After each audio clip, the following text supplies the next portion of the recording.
a broken crayon can still color.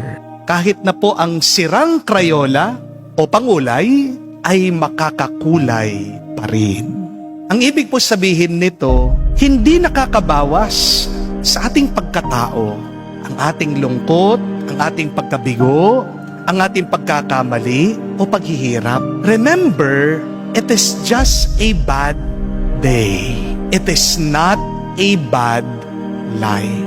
Hindi ibig sabihin may problema ka ngayong araw na may problema na ang buo mong buhay. Pangit lang ang araw mo ngayon.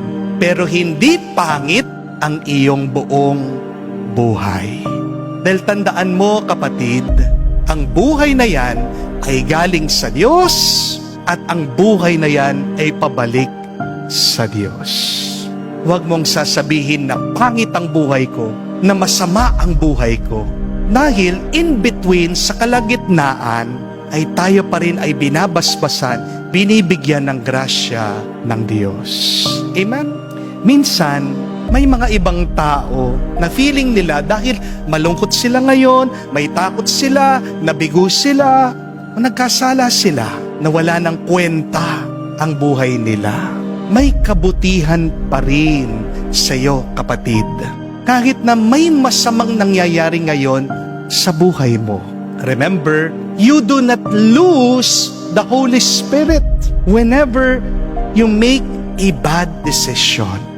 You do not lose the Holy Spirit even if you are sinning. Kapatid, nandyan pa rin ang Banal na Espiritu sa gitna ng iyong pagsubok. Kahit na ikaw ay nakagawa ng masama, binabago ka pa rin ng grasya ng Diyos, ang Espiritong Banal. Kahit na pangit din ang iyong kalagayan ngayon, tandaan mo, maaari pa rin gamitin niya ng Diyos para sa kabutihan mo. At pwede ka pa rin piliin ng Diyos isugo para sa kanyang misyon.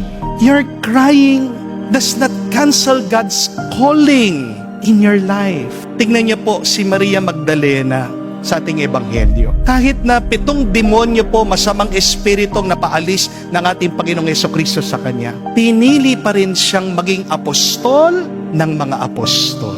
Ang apostol, ibig po sabihin ay sinugo.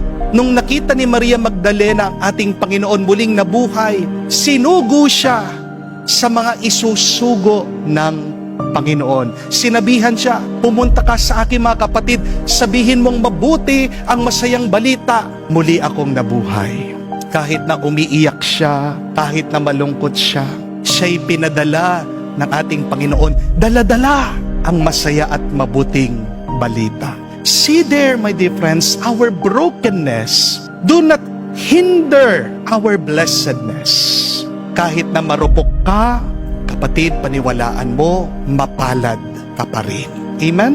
Kaya tandaan mo, hindi nababawas ang pagkatao mo kahit malungkot ka. Hindi nawawala ang kakayahan mo kahit na nabigo ka. At hindi nababawas ang pagmamahal ng Diyos sa iyo kahit na nagkamali ka. When you feel sad, it is not the end of the world. When you feel broken, it is not the end of your story. When you fail, it doesn't mean you are defeated. The good news is, just like Mary Magdalene, God can do something great, beautiful, and good in your life. Despite of your brokenness, despite of your failure, despite of your sadness.